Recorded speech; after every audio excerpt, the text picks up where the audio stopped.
So hello everyone, good morning, good afternoon, good evening. जो जिस वक्त सुन रहा है उसी हिसाब से इसको एडजस्ट कर लेना, क्योंकि हम लोग एडजस्टमेंट ही पढ़ेंगे। एनीवे, अभी तक हम लोगों ने इशू ऑफ शेयर में बेसिक थ्योरी पोर्शन देख लिया था। ठीक है, काम की बात यही थी।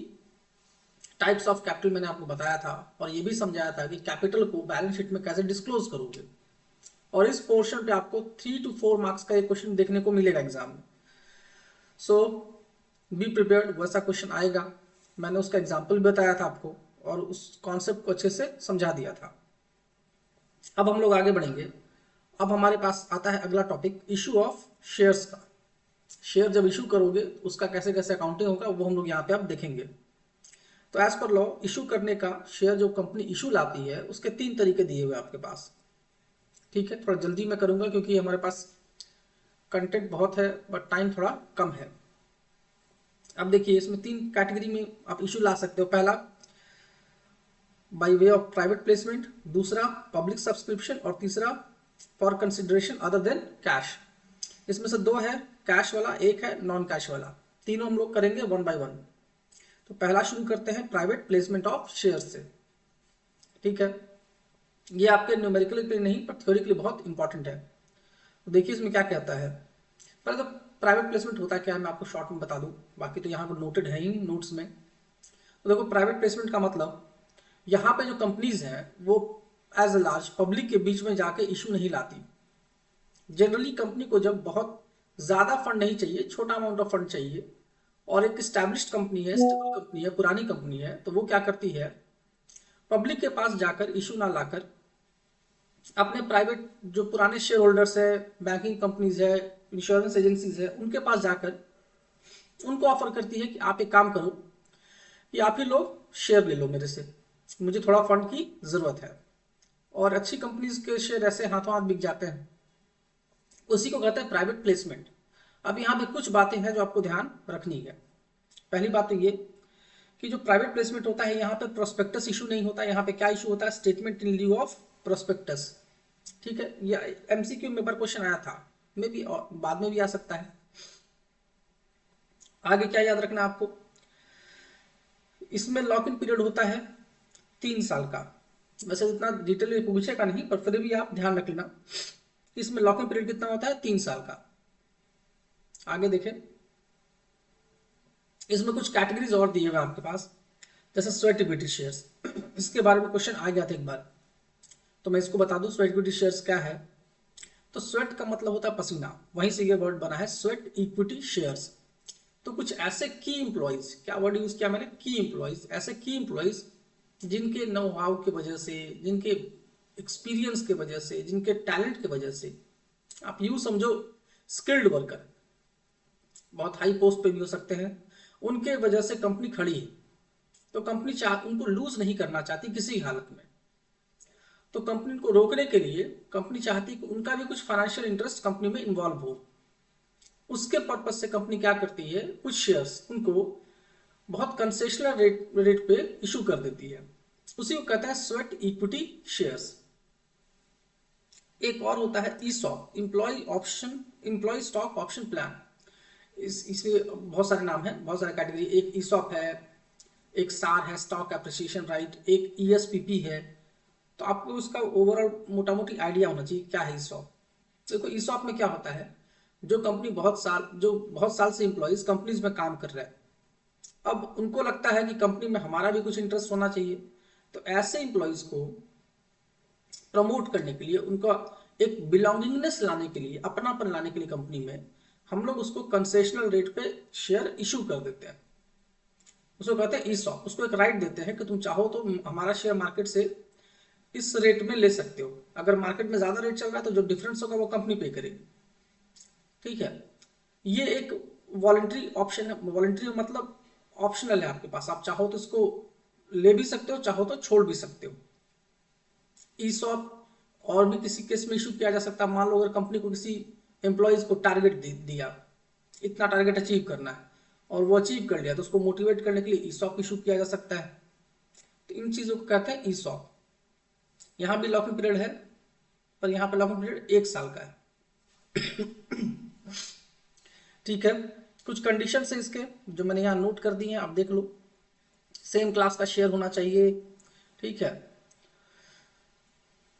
एसआर पास होना चाहिए एजीएम में, ये सब कुछ बातें हैं जो आपको ध्यान रखना है। सेबी का रूल रेगुलेशन फॉलो करना है, ये सब इसमें दिया हुआ है। तो मे भी आपके थ्योरी में स्वैप आ जाए तो वहां पे आपके ये सब काम आ जाएगा। हम लोग बढ़ते हैं अगले कैटेगरी की तरफ, पब्लिक सब्सक्रिप्शन ऑफ शेयर्स। हमारा जो सारा क्वेश्चन बनेगा वो इसी कैटेगरी में बनेगा, ठीक है। अब मैंने आपको बताया था कि प्राइवेट प्लेसमेंट में एब्रिज प्रोस्पेक्टस आता है। एब्रिज प्रोस्पेक्टस होता है ऐसा प्रोस्पेक्टस जो मेन प्रोस्पेक्टस है वो नहीं, क्योंकि मेन प्रोस्पेक्टस थोड़ा बल्कि होता है, हेवी होता है, 250-300 पन्ने का होता है। ये जो एब्रिज प्रोस्पेक्टस है वो शॉर्ट फॉर्म में होता है। तो यहाँ पे आपको मेन प्रोस्पेक्टस इशू करना है, वो मैंने यहाँ पे स्टेप्स में लिख दिया। देखो पब्लिक सब्सक्रिप्शन में, पब्लिक सब्सक्रिप्शन का मतलब आप पब्लिक के बीच में जाकर इशू ला रहे हो, उनसे पैसे मांग रहे हो ओपनली, वो कहलाया पब्लिक सब्सक्रिप्शन ऑफ शेयर्स, जिसको एक्चुअली में हम लोग कहते हैं आईपीओ, इनिशियल पब्लिक ऑफर। अगर पब्लिक पहली बार ला रहे हो तो आईपीओ, उसके बाद क्या कहलाता है एफपीओ, फर्दर पब्लिक ऑफर। ये आप बीएसटी में सब पढ़े होंगे। तो क्या स्टेप्स इसके लिए, प्रोस्पेक्टस इशू करते हैं। अब आपको मैंने बताया था कि शेयर का जो फेस वैल्यू होता है ना, कंपनी उस फेस वैल्यू के बराबर पैसा एक बार में नहीं मंगाती, टुकड़ों में मंगाती है। मान लो किसी शेयर का फेस वैल्यू 10 रुपया है, तो कंपनी कहती है कि आप हमको एक बार में 10 रुपया मत दो, कुछ पैसा दो एप्लीकेशन के टाइम में, मतलब जब शेयर अप्लाई करते हो उस टाइम में कुछ पैसा दे दो, कुछ पैसा दे दो अलॉटमेंट के टाइम में, कुछ पैसा दे दो कॉल्स के टाइम में। अब कॉल एक से ज्यादा हो सकता है, first call, second call, final call, 2-3 call हो सकते हैं। एप्लीकेशन के टाइम में कंपनी ये डिसाइड करेगी आपके पैसे, कि आपको शेयर देना है कि नहीं। अगर आपको शेयर देना है, कंपनी डिसाइड कर लिया, तो आपके पैसे रख लिए जाएंगे और आपके नाम पे शेयर अलॉट कर दिया जाएगा। और इसके तुरंत बाद कंपनी क्या कर देती है, अलॉटमेंट का डिमांड कर देती है। तो एप्लीकेशन और अलॉटमेंट में याद रखना, एंट्री में काम आएगा आपको, एप्लीकेशन और अलॉटमेंट में बहुत कम गैप होता है, लगभग 1 महीने का, ठीक है। इतने पैसे से कंपनी अपना बिजनेस शुरू कर लेती है। मान लो एप्लीकेशन मंगा ली 3 रुपया और अलॉटमेंट मंगा ली 4 रुपया, तो टोटल 7 रुपए से कंपनी अपना बिजनेस शुरू कर लेगी। बाकी जो पैसा है वो कॉल के लिए बच गया, 3 रुपया बच गया वो कॉल के लिए। ये कंपनी हो सकता है बाद में मंगाए, ना भी मंगाए, ये भी हो सकता है। कंपनी अपना बिजनेस इतने से ही शुरू कर लेगी। ये हम लोग एंट्री करने के टाइम इसको और डिस्कस करेंगे डिटेल में। अभी चलो आगे देखते हैं।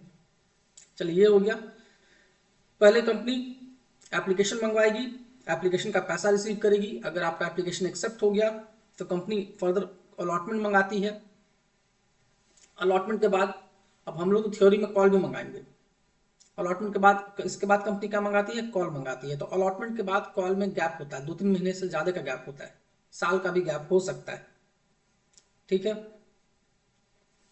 और इन तीनों के लिए आप याद रखना, जितना भी कॉल करता है ना पैसा कंपनी, इन तीनों के लिए सेपरेट बैंक अकाउंट ओपन होता है, ठीक है। वहां पैसे रखे जाते हैं, एप्लीकेशन का अलग अकाउंट रहेगा, अलॉटमेंट का अलग रहेगा, कॉल मनी का अलग रहेगा। और इसके लिए बकायदा मर्चेंट बैंकर अपॉइंट होता है। ये सब आपको बीएसटी में पढ़ने को मिलेगा, जो इसकी रखवाली करता है। डायरेक्ट फंड कंपनी के हाथ में नहीं आता, ठीक है। ये हम लोग एंट्री में देखेंगे अभी। चलिए प्रोस्पेक्टस हो गया, एप्लीकेशन मनी के बारे में मैंने कह दिया। सेबी के हिसाब से एप्लीकेशन मनी 25%, कम से कम फेस वैल्यू का 25% होना चाहिए। हालांकि क्वेश्चन बनाने के टाइम में आप लोग को ये ध्यान रखने की जरूरत नहीं है। चलिए अलॉटमेंट, हाँ एक इंपॉर्टेंट पॉइंट है अभी जो आपको याद रखना है, मिनिमम सब्सक्रिप्शन का पॉइंट, ये आपको ध्यान रखना है। ये मिनिमम सब्सक्रिप्शन क्या होता है ये भी आ चुका है थ्योरी में। तो मिनिमम सब्सक्रिप्शन का मतलब है कंपनी जब इशू लाती है तो जितना भी इशू लाई है उसमें एक सर्टेन परसेंटेज, कम से कम ये आपका शेयर सब्सक्राइब हो जाना चाहिए, मतलब पब्लिक उतना शेयर खरीद ले। अगर नहीं होता है तो आपका इशू फेल माना जाएगा और दोबारा से इशू लाना पड़ेगा। अब वो परसेंटेज क्या है ये आपको याद रखना है। तो याद रखना कम से कम 90% आपका शेयर बिकना चाहिए। टोटल इशू का 90% सब्सक्राइब होना चाहिए, अदरवाइज आपका इशू फेल हो जाता है। अब शेयर मार्केट में शेयर बिकवाने का काम जो लोग करते हैं उनको कहते हैं अंडरराइटर्स। वो एक ब्रोकर होते हैं, एक तो समझो ठेका लेते हैं वो कि आपका शेयर हम मार्केट में बिकवा देंगे, अगर नहीं बिका तो हम ले लेंगे। बहुत बड़े ब्रोकर होते हैं ये लोग, इसके बारे में हम लोग आगे पढ़ेंगे, आगे है इसके बारे में। एनीवे ये सब हो गया। उसके बाद कॉल करते हैं। कॉल हम लोग, कंपनी चाहे तो एक बार में ही सारा पैसा मंगवा ले अलॉटमेंट के बाद, एक ही कॉल में, या 2 कॉल भी हो सकता है, first call, second call and final call, या 3 कॉल भी हो सकता है, first call, second call, third and final call. अब जो भी लास्ट वाला कॉल होगा ना, फर्स्ट सेकंड कॉल हो चाहे थर्ड कॉल हो, उसके साथ में फाइनल वर्ड ऐड कर देना। ना भी करोगे तो नंबर नहीं कटता, बट आप अच्छे, ये एक प्रैक्टिस है कि चलो लास्ट वाले के साथ फाइनल वर्ड ऐड कर देते हैं ताकि पता चल जाए कि ये लास्ट कॉल है।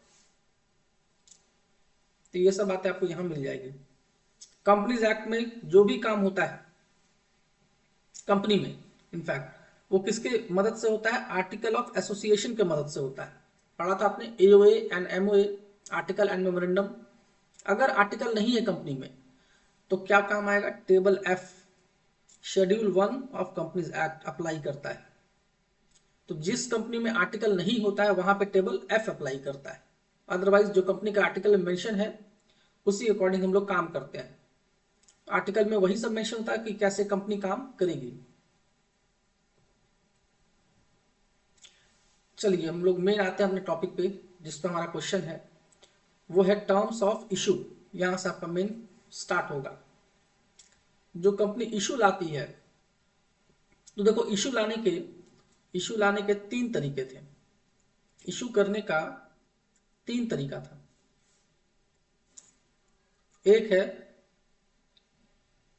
एक तो है इशू करने का कि आप एट पार इशू ला सकते हो। दूसरा है एट प्रीमियम इशू ला सकते हो। और तीसरा है एट डिस्काउंट इशू ला सकते हो। अब कंपनीज एक्ट ने क्या किया? डिस्काउंट वाले को खत्म कर दिया। उनका कहना है कि जो कंपनी शुरू में ही इशू ला रही है डिस्काउंट पे, अब डिस्काउंट का मतलब क्या है कि जितना आपका शेयर का फेस वैल्यू है उस फेस वैल्यू से कम के वैल्यू में आप इशू कर रहे हो। 10 रुपए का शेयर है, आप बोले कि 9 रुपए ही दे दो, तो अगर अभी से आप डिस्काउंट दे रहे हो इसका मतलब कंपनी की हालत बड़ी खराब है, ये क्या सर्वाइव करेगी, इसलिए डिस्काउंट अलाउड नहीं है। अब डिस्काउंट इशू नहीं आता। अब इशू आता है एट पार पे और एट प्रीमियम पे। एट पार का मतलब है जो आपका फेस वैल्यू है आप उतने पे ही इशू कर रहे हो, ठीक है। एट पार का मतलब है जो आपका फेस वैल्यू है उतने पे ही आप इशू कर रहे हो, 10 रुपया है तो 10 रुपया पे। प्रीमियम का मतलब फेस वैल्यू से ज्यादा पे। तो जो अच्छी कंपनी है वो हमेशा फेस वैल्यू से ज्यादा पे इशू करती है, प्रीमियम पे इशू करती है। आप शेयर मार्केट में अगर देखोगे तो कोई भी नई कंपनी इशू लाती है तो हमेशा प्रीमियम पे लाती है। 10 रुपए का शेयर है, 150, 200, 250, क्योंकि तो 1000, 2000 में इशू लाती है रिलायंस जैसी कंपनी, क्योंकि उनका मार्केट में बहुत अच्छा गुडविल है, उनका पास्ट परफॉर्मेंस अच्छा है। अदरवाइज जो नई नई कंपनी आती है वो तो बहुत कम रेट पे लाती है। एनीवे वो मैंने यहाँ नोट कर दिया है कि according to section 53 of companies act 2013, company is no longer permitted to issue shares at discount except the sweat equity shares and ESOP भी कर सकते हो। ESOP भी आप डिस्काउंट पे ही लाते हो, ठीक है। ये सब टाइप के शेयर्स चलते हैं, ये सब एक्सेप्शन है, अदरवाइज डिस्काउंट अलाउड नहीं है। चलिए अब हम लोग एंट्री सीखना शुरू करते हैं, जो आपका मेन काम है। अगर क्वेश्चन में आपका अमाउंट गलत हो जाए और एंट्री सही हो गया तो आपको कुछ ना कुछ मार्क्स जरूर मिल जाता है, ठीक है। और जर्नल एंट्री ही हर जगह मिलेगा आपको।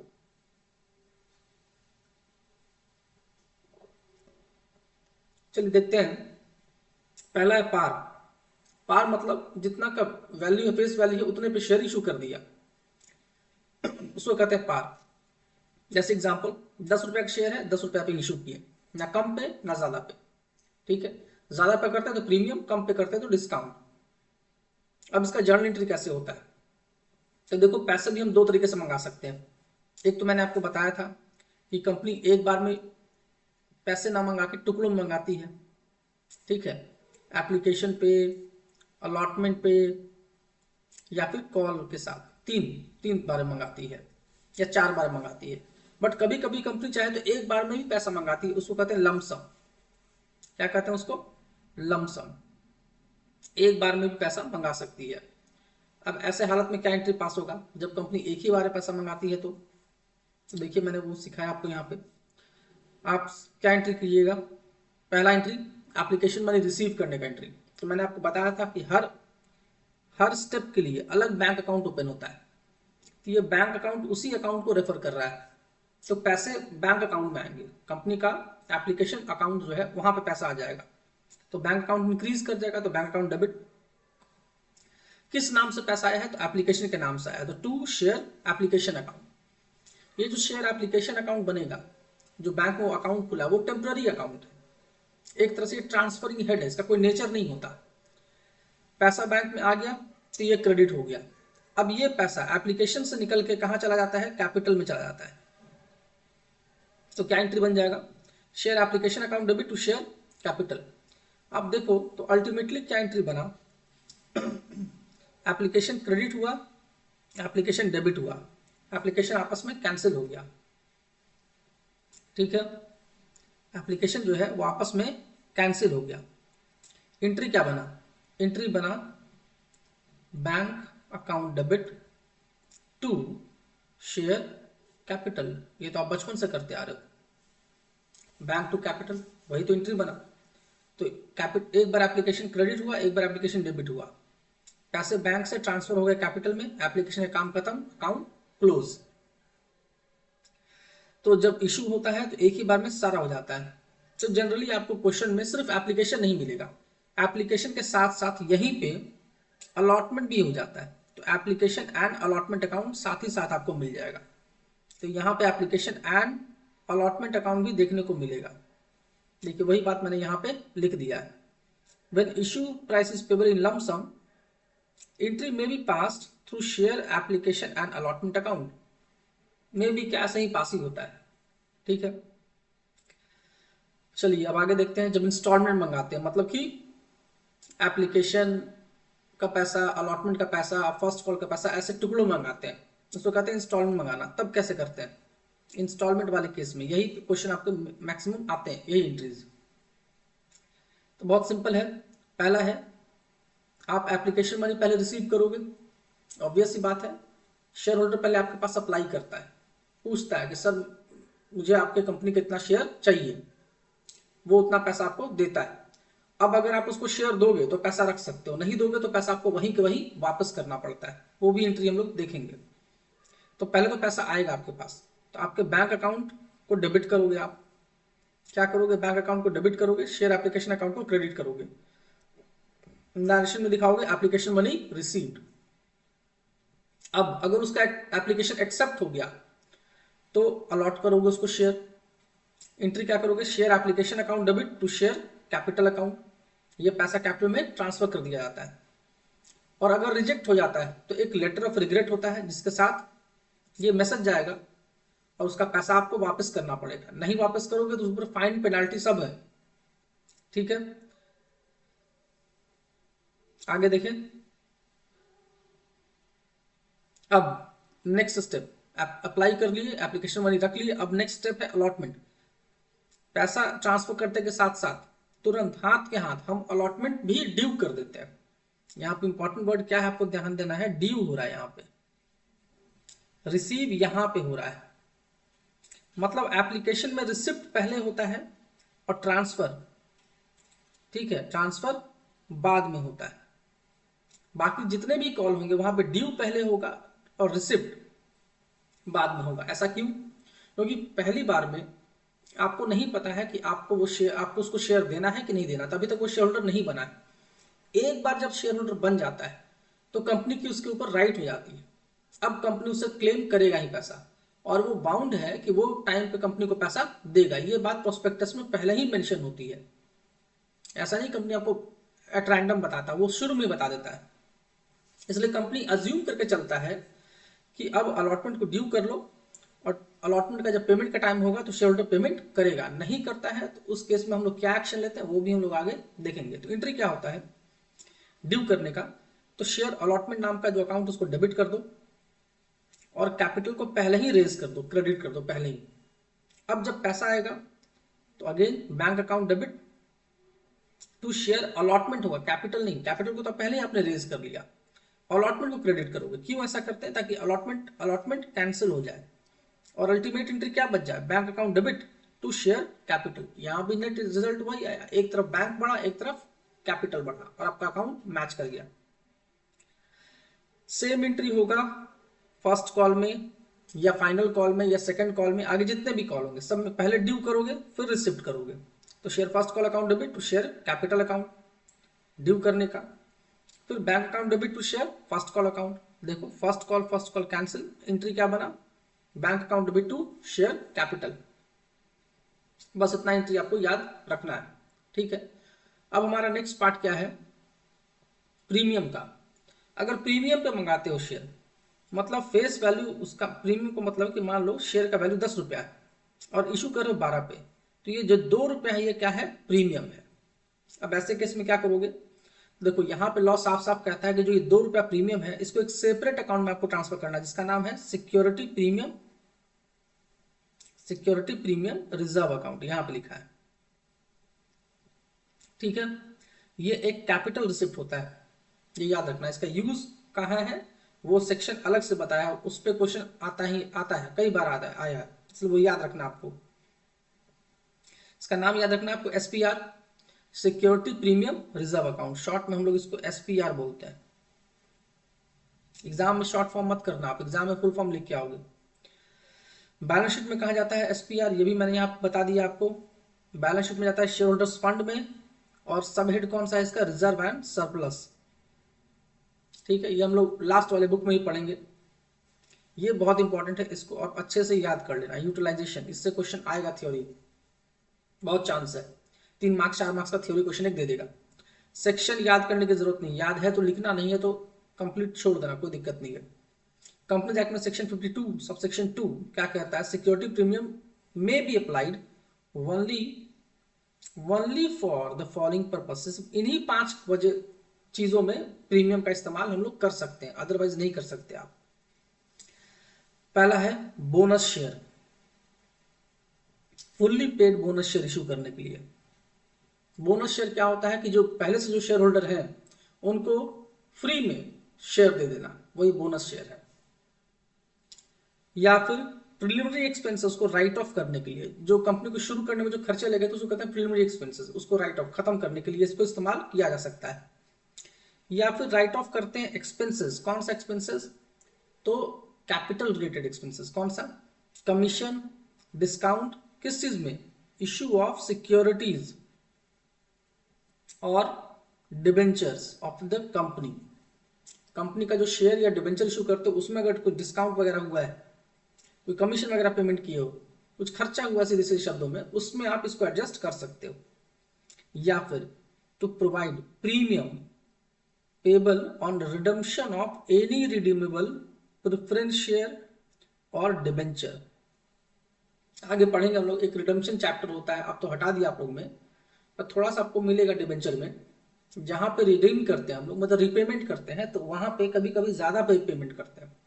100 रुपए का था ना, 110 रुपया दे देंगे या 105 देंगे, तो जो ज्यादा पेमेंट कर रहे हैं, प्रीमियम जो पेमेंट कर रहे हैं, उसको हम इससे एडजस्ट कर सकते हैं, वो भी एक तरह से कैपिटल लॉस ही है। या फिर purchase of its own share, इसको बाईबैक कहते हैं। प्रेफरेंस शेयर या डिबेंचर को जब रिपेमेंट करते हैं उसको रिडम्पशन कहते हैं, बट इक्विटी के रिपेमेंट को रिडम्पशन नहीं कहते, उसको क्या कहते हैं, बाईबैक कहते हैं। वहां पे अगर कोई नुकसान हो रहा है वहां पे भी आप इसको, या ऐसे बाईबैक करने में भी आप इस फंड को यूज कर सकते हो। ये 5 आपको दिया है कंडीशन जहां पे आप इसको यूज करोगे, इसको याद रखना है आपको। चलिए अब आते हैं प्रीमियम के अकाउंटिंग ट्रीटमेंट के ऊपर, मतलब इसके जर्नल एंट्री वगैरह के ऊपर। फिर देखते हैं फटाफट से क्वेश्चन भी देख लेंगे। देखिए अकाउंटिंग ट्रीटमेंट क्या है, तो आपको याद रखना है जो सिक्योरिटी प्रीमियम है ना, यहाँ पे मैंने नोट किया होगा, सिक्योरिटी प्रीमियम कहाँ दिखाते हैं हम लोग, इक्विटी एंड लाइबिलिटी में। तो सिक्योरिटी प्रीमियम बेसिकली क्या है आपके लिए, एक लाइबिलिटी है। रिजर्व जो भी होता है, हर रिजर्व हमेशा बिजनेस में क्या माना जाता है, लाइबिलिटी माना जाता है, तो ये लाइबिलिटी ही होता है एक तरह से। देखो इसका एंट्री कैसे बनाएंगे। अब यहाँ पे आप ये देखो, प्रीमियम जो है, एक बात ध्यान रखने वाली है, प्रीमियम कभी भी रिसीव हो सकता है, कहीं भी। कई बार आपको लोग बोलेंगे नहीं नहीं प्रीमियम हमेशा अलॉटमेंट होता है, ऐसा कहीं नहीं मेंशन है। देखिए साफ साफ बोला है, कंपनी में रिसीव द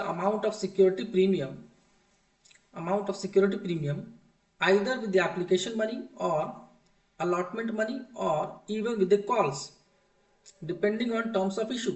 कभी भी आप प्रीमियम रिसीव कर सकते हो, ऐसा कहीं कोई फिक्स नहीं है।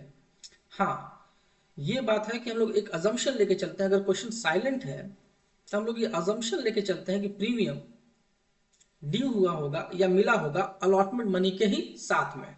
ये एक जनरल अजम्पशन लेके चला जाता है। चलिए एंट्री क्या बनेगा इसका देखें। अगर प्रीमियम एप्लीकेशन मनी पे मिलता है तो एंट्री क्या बनेगा। पहला तो रिसिप्ट तो सेम होगा, bank account debit to share application. अब यहां पे ध्यान रखना, ये बेसिकली यहां पे आ जाना चाहिए था, खैर कोई बात नहीं।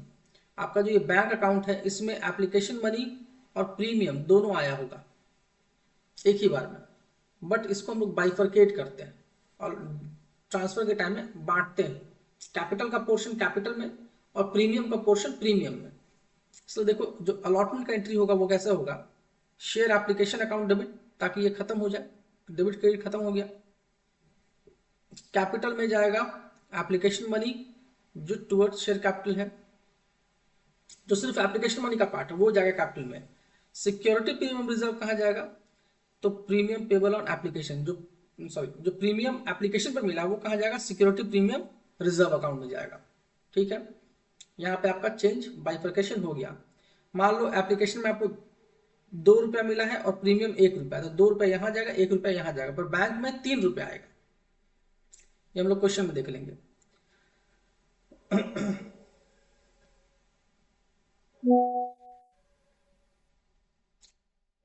चलिए आगे देखते हैं। एक पॉइंट मैंने यहाँ पे और मेंशन किया है, amount received as premium at the time of application, उसको हम लोग premium along with application money, जो हम लोग मिला एप्लीकेशन के साथ जो प्रीमियम मिला उसको हम एसपीआर में एट द स्टेज जो पहला एंट्री है वहां पे शो नहीं कर पाते हैं, क्योंकि हम लोग को पैसा पहले मिल गया और ट्रांसफर बाद में होता है। ठीक है, अब अगर मान लो प्रीमियम आपको अलॉटमेंट मिला जो कि मोस्ट ऑफ द केसेस में आपको मिलेगा, तो आप क्या एंट्री करोगे, तो यहाँ पे याद रखना सिर्फ एप्लीकेशन ही एक ऐसा है जहां पे सेकेंड एंट्री में जाता है, क्योंकि मैंने आपको शुरू में ही कहा था कि एप्लीकेशन में पैसा पहले मिलता है और ट्रांसफर बाद में होता है। बाकी सब में ट्रांसफर पहले होता है, पैसा बाद में मिलता है। तो बाकी जितने भी एंट्री में चाहे वो कॉल मनी हो अलॉटमेंट हो, वहां पे प्रीमियम को पहले ट्रांसफर कर दोगे। देखो share allotment account debit capital में पहले ही चला गया, प्रीमियम में पहले ही चला गया उसके हिस्से का, और जब पैसा मिलता तो simply bank account debit to share allotment account. Clear है। चलिए मैंने एक एग्जांपल लिया आपको समझाने के लिए। देखिए यहाँ पे क्या है, happy days limited was registered with authorise capital 60 lakh का, 6 लाख शेयर में डिवाइडेड है 10 रुपया का। कंपनी इशू करता है 2 लाख, तो हमारा सारा फोकस 2 लाख पे रहेगा। प्रीमियम है 3 रुपया का, 10 रुपया का शेयर है, फेस वैल्यू 3 रुपया प्रीमियम, ये याद रखना आपको। कैसे पेबल है, तो 24 ऑन एप्लीकेशन 15, यहाँ पे लगता है कुछ मिस्टेक हो गया है, प्रिंटिंग एरर हो गया होगा ये। एनीवे ये यहाँ पे आप इसको 100 मान के चलो तो बनेगा आपका। यहाँ पे आपको क्या लेके चलना होगा, 100। ठीक है,